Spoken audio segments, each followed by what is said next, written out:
The volunteer coordinator handed him the slip without ceremony. Hiroshi glanced at the name and stopped breathing. May.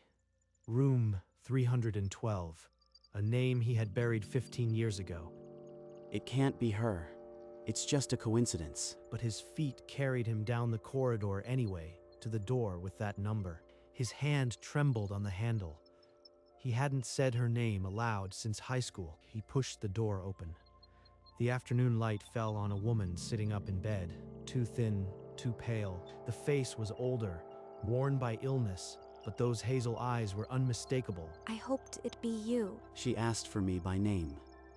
She knew exactly who would walk through that door. Hiroshi stood frozen in the doorway, the book in his hand forgotten. 15 years of silence crashed down, and he had no words to break it. The name, long buried, finally clawed its way out of his constricted throat. May, it's really you. I am sorry. I know this must be a terrible shock. What happened to you? Why are you here? You just vanished. I've been sick for a very long time. But why did you request me? After 15 years of silence. When I saw your name on the volunteer list, I couldn't let you pass by without seeing you one last time. She planned this all these years, and she was waiting to see me one last time. Hiroshi's legs buckled. He stumbled to the chair at her bedside, the book he had brought to read to a stranger falling onto his lap, unopened. 1,000 questions burn in my throat, but she looks like she might shatter if I ask even one. They'll have to wait. Hiroshi gripped the armrests of the chair, fighting the tremor in his hands. The question that had haunted him for 15 years finally formed on his lips. Why did you disappear that summer? You just vanished. Everyone thought you were dead. I'll explain when I am ready. But for now, could you read to me, please? She's holding the answers just out of reach, controlling every second of this reunion. His fingers found the book's spine, the worn cover familiar. He opened to the first page as if in a dream. The last star fell without a sound. The words came out thinner than he expected. His voice cracked on the third sentence. The lump in his throat refused to dissolve. Don't stop. I've waited so long to hear you read. She closed her eyes, a gentle smile settling on her lips. The afternoon light wrapped around them both. He kept reading, each word scraping against the wound of her unexplained absence. The past refused to stay buried. 2 weekends blurred together. Each reading session cracked the silence a little more, and Hiroshi's patience thinned with every page he turned without an answer. You've stalled for weeks. You said you'd explain. I have waited 15 years. No more delays. I never really left you, Hiroshi. I followed your life from a distance. Your job, your loneliness, your volunteering here. She's been watching me all these years. She knew exactly where I was, and she chose this facility because of me. The confession landed like a betrayal. Not just the vanishing, but the silent surveillance of his life from the shadows. From the shadows. You tracked me for 15 years and then handpicked this hospice. Do you understand how violated that makes me feel? When I saw your name on the roster, it felt like fate. I just wanted to see you one last time before. Before what? She's still hiding the real reason.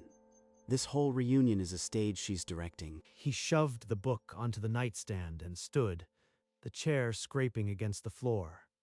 The walls of the small room felt like they were closing in. He walked out without another word, leaving the unanswered questions suspended in the quiet air. May closed her eyes, a single tear tracing her cheek. A week later, Hiroshi returned to room 312.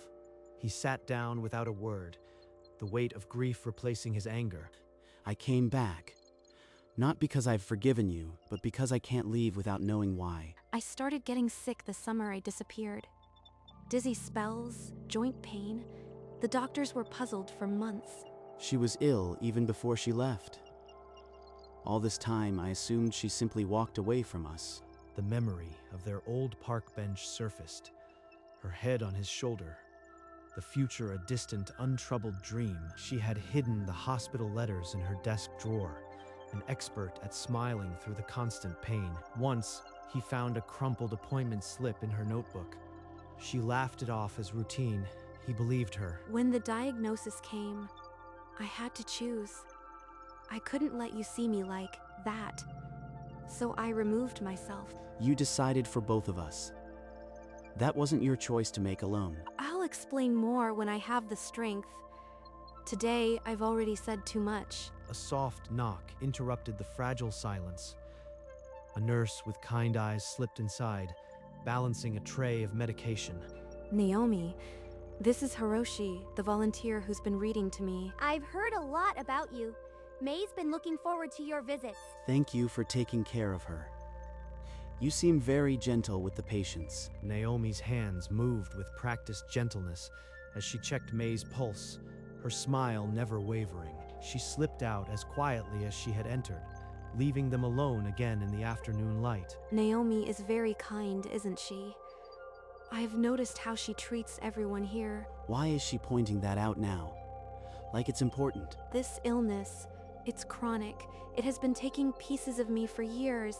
It doesn't give back. He stepped into the quiet corridor, the sound of May's voice still in his ears, and the image of Naomi's steady hands lingering in his thoughts. The following Saturday, Hiroshi stepped into room 312 with no pleasantries left. The silence between them now felt like a debt unpaid. I won't accept fragments anymore. Tell me everything. Why you really left. What choice you made. I was 18, Hiroshi. Terrified. I thought if I cut you off cleanly, you could move on without pain. You stole my goodbye. You don't get to decide what kind of pain I should carry. Tears brimmed in her eyes, and for the first time, her fragile control dissolved. Please, give me one more week. I'll tell you everything then. I need time to gather myself. Another postponement. But what choice do I have? She's slipping away, and I still have nothing. He shoved the chair back and stormed out, the familiar anger mixing with a hollow ache he couldn't name. Hiroshi, you look like you've been hollowed out. Come, let's get some tea. She promises answers next week, but I've heard that before. I don't know why I keep believing. The next week, May looked shrunken against the pillows, her voice a wisp. She finally faced him with eyes that held no more evasion. It's a rare chronic disease, Hiroshi. I've had it since 18. It's terminal. There was never going to be a cure. Terminal. She's been dying for 15 years, and I never knew. Every moment was stolen. I left because I didn't want to trap you in a hospital room. You were young. You deserved a full life. You took that choice from me. I would have stayed. I would have held your hand through every test, every bad day. The book slipped to the floor. Hiroshi's hands shook as 15 years of silent grief erupted into the small room. I know, and I am sorry. I was 18 and terrified. Please, just let me finish. Finish what? Another justification for abandoning me. The anger won't go away, but neither will the image of her alone in a hospital bed. He snatched his hand back and stood, the chair scraping. The room was suddenly too small for the grief, expanding in his chest. He walked out into the corridor, the door clicking shut behind him, leaving the shattered pieces of their past on her sheets. The next Saturday, Hiroshi returned to room 312, his shoulders heavy, but his anger spent. I understand now why you did it. But that doesn't erase 15 years of wondering. There's another confession I owe you. Something I've been waiting to say. Just then, Naomi pushed the door open, and May's tired eyes brightened with a strange spark. Naomi, Hiroshi was just telling me how skilled you are. Don't you think she's wonderful, Hiroshi? Why is she drawing attention to Naomi? Like she wants me to notice her. I am just doing my job. I'll leave you two to talk. May, ring if you need anything. I've watched you for so long. I am relieved you never married. Maybe there's still time for a happy ending. She's not talking about herself. She's trying to push me towards someone else. This whole reunion, it's a setup. He stepped out into the cold corridor, the realization crystallizing. May was writing a future he never agreed to. The echo of the door closing had barely faded when Hiroshi strode back into room 312. You are planning something. What aren't you telling me? I left so you could have a full life. But when I saw you frozen in time, I realized my sacrifice was empty. My last wish is to set you free. That's why I've been pushing you toward Naomi. She's not asking for forgiveness. She's asking me to accept a future she's arranged. She's kind, steady. I chose this facility because she's here. I wanted you to meet her. You brought me here to fall in love with someone else while you watch from your deathbed. I want to see you live before I am gone. That's the only peace I ask for. Hiroshi felt the floor tilt. The months of evasion, the stolen glances, it all snapped into focus. He stumbled back into the corridor, the weight of her gift pressing on his chest like a stone. In the corridor, Hiroshi's footsteps halted. He couldn't leave without making her understand the impossibility of what she asked. You can't orchestrate my future. I still love you. Asking me to simply move on is cruel. Those feelings have held you captive. I am not asking you to forget me.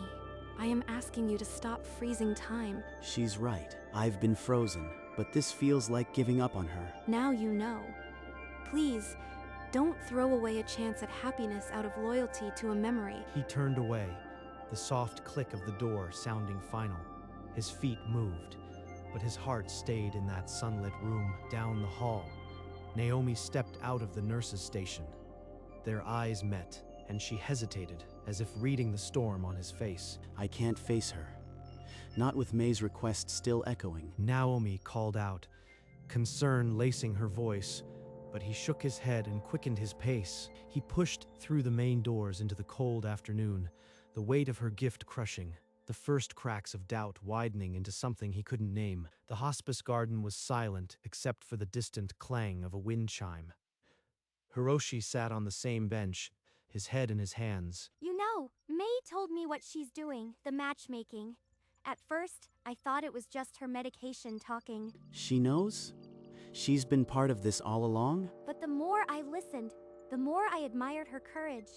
She's dying, and her only concern is setting you free. So, even if it's awkward, I'd like to be your friend. For May's peace of mind. And for myself. She sees this as more than a nurse's duty. Maybe it's not just May pushing me. I don't know how to do this. I've been alone for so long. But if May wants this, I'll try. Let's start with tea. Every Saturday after your reading. No pressure, just talking. She's cornered me with kindness. I don't have a reason to refuse. They sat in silence, the space between them no longer a wall but a threshold. For the first time, it felt possible. The following Saturdays fell into a quiet, painful rhythm, reading to May until her eyes closed. Then tea in the garden with Naomi. She actually said that? I thought she was just trying to embarrass me. She has a gift for storytelling. Maybe that's why she loves hearing you read. From her bed, May watched them through the window, her faint smile full of a mother's satisfaction. Every laugh with Naomi feels like a betrayal. May is right here, and I am already building a life without her. Some days I feel like a puppet in May's play. She pulls the strings, and I can't decide if I am grateful or resentful. She wants me to be happy, but every time I feel happy, I feel like I am forgetting her. You are not forgetting her. You are honoring her by letting her gift work. She's giving you permission to live. But what if I am not ready? What if I don't want to let go yet? The guilt remained, a splinter under his skin, but so did Naomi's hand, promising that moving forward wasn't leaving her behind. One Saturday, Hiroshi stepped into room 312 to find May almost translucent against the sheets, her breathing shallow. She's been drifting in and out all week. If you want to say anything, don't wait too long. Not yet. She can't leave yet. I haven't given her an answer. He pulled the worn book from his bag and read, his voice low and steady. May's eyelids fluttered but didn't open. Each page turned felt like a countdown. He read past the chapters they had marked, afraid to stop. Hiroshi, I am not afraid. Knowing you have another chance is enough for me. She's at peace because she thinks the plan worked. But I haven't promised anything yet. But you have to try. Really, try. Promise me you won't let my gift go to waste. Her cold fingers curled around his. Hiroshi held his breath, the weight of the unspoken promise crushing his chest. Outside the window, the afternoon light dimmed. Her eyes closed again, leaving him with a choice that had never felt more urgent. I promise, May. I'll try to really live. Not because you planned it, but because I want to. That's all I wanted. Thank you. The room fell silent except for the soft beep of the monitor. Hiroshi pressed her cold hand to his lips, his tears falling onto the blanket. Later, as dusk swallowed the garden, Hiroshi found Naomi sitting alone on the bench, her hands wrapped around a cold cup of tea. You made the promise, didn't you? I can see it in your face. I don't know how to be free. I've only known how to carry her. You don't have to let go of her. Just make room for yourself. That's what she would say. Maybe I'm starting to believe it. Naomi placed her hand on his, not as a nurse, but as a friend who understood the weight of a promise. The stars came out one by one. They stayed until the garden turned cold, neither wanting to break the first fragile thread of something new. The next Saturday, the book's spine was more fragile than hers.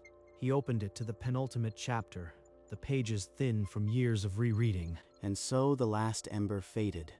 He read, voice steady. May's eyes stayed closed, but a faint smile tugged at her lips with every page turn. Naomi slipped in, adjusting May's pillow with practiced ease. Her eyes met Hiroshi's over the bed. They looked like a family already. This is the picture she painted for me. He realized then, her gift was never just freedom. It was a love that would outlive her. She wanted to be remembered not as the woman who left, but as the one who built a bridge he could finally cross. She's hearing you. Even now, she knows you are here. I'll finish the book with her. Then a new one for both of us. Acceptance settled over the room like a blanket. Only the ending remained. He read the final paragraph aloud, each word a weight lifted from a 15-year promise of fidelity. His voice broke on the last line, but he forced the words out. The book trembled in his hands. As he finished, May's fingers went slack. The monitor's beep stretched into a continuous, unending tone. Hiroshi called her name, his voice a broken whisper. The silence that swallowed the room was absolute. His tears fell freely, not just for the loss, but for the completion of a promise. She had been heard until the very end. Naomi appeared at the door. Her hand flew to her mouth, but she didn't look away. She crossed the room and wrapped her arms around him. They held each other in the quieting light. He closed the worn book, May's favorite, and placed it gently on the nightstand beside the wilting flowers. Later, Hiroshi sat on the hospice steps, his head bowed, the book still in his lap. As the light faded, Naomi found him there. She sat down without a word, her shoulder brushing his. Together, they watched the stars emerge. In the days after, Hiroshi helped Naomi pack the last of May's belongings. The room felt hollow without her. In the nightstand drawer, he found a folded note with his name written in her fragile handwriting. "Thank you for the book. Live a long story." He cried again, but this time a smile broke through the tears. This was her final gift. Not goodbye, but a beginning. A permission to keep turning pages. He looked at the volunteer schedule still pinned to his wall that night. His lanyard waited on the hook. I am going to keep volunteering, and I'll read the same book to every new patient. That's how her story continues. She would love that. I'll leave some tea in the break room for you after. They stood in the emptied room, but neither felt alone. The book rested on the sill where she had always watched the garden. The first love that had defined his life had become the gift that finally freed it, and he was ready to walk forward. A few months later, Hiroshi's footsteps to the hospice were lighter. Naomi often fell into step beside him. Their garden walks had become the quiet punctuation of every visit. I never thought Saturdays could feel like this again. May would say it was only a matter of time. As they passed the familiar bench, Hiroshi paused. The weight of the past had shifted. He reached for her hand, not as an echo of May's plan, but as his own choice. This isn't because she arranged it.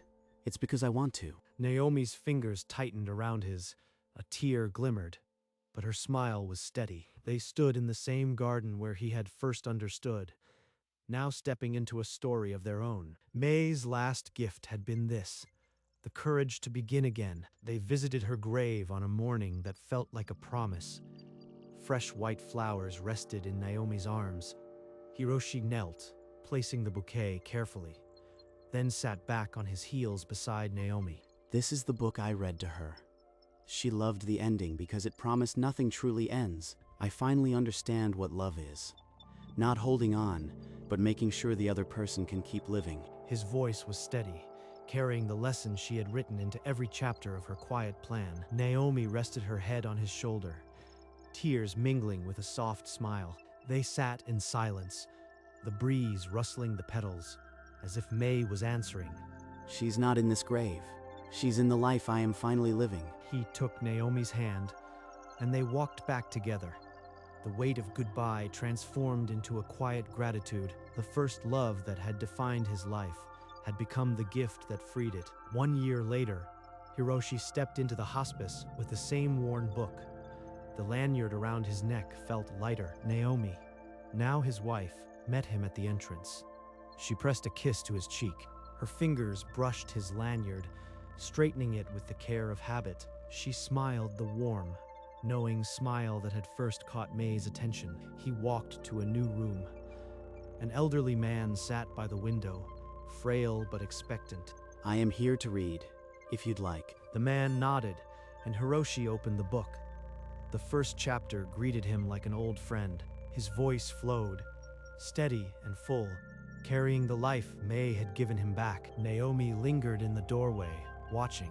Her eyes glistened. She recognized the peace in his voice, the gift that kept giving. The worn book rested on the hospice windowsill, bathed in the afternoon sun that once filled room 312. Tucked inside the cover was a small photo of May at 18, laughing, a wildflower in her hair. Time had curled the edges, but her smile hadn't faded. She said stories live as long as someone remembers them. He closed the book and picked it up, the familiar weight a comfort. Some stories never end. They just find new readers. He stepped into the corridor, ready for the next room. Tomorrow, another patient would hear the first words. Another story would begin. And in that quiet hospice, every Saturday brought a new beginning. The love that started it all stayed behind, a quiet light on every windowsill.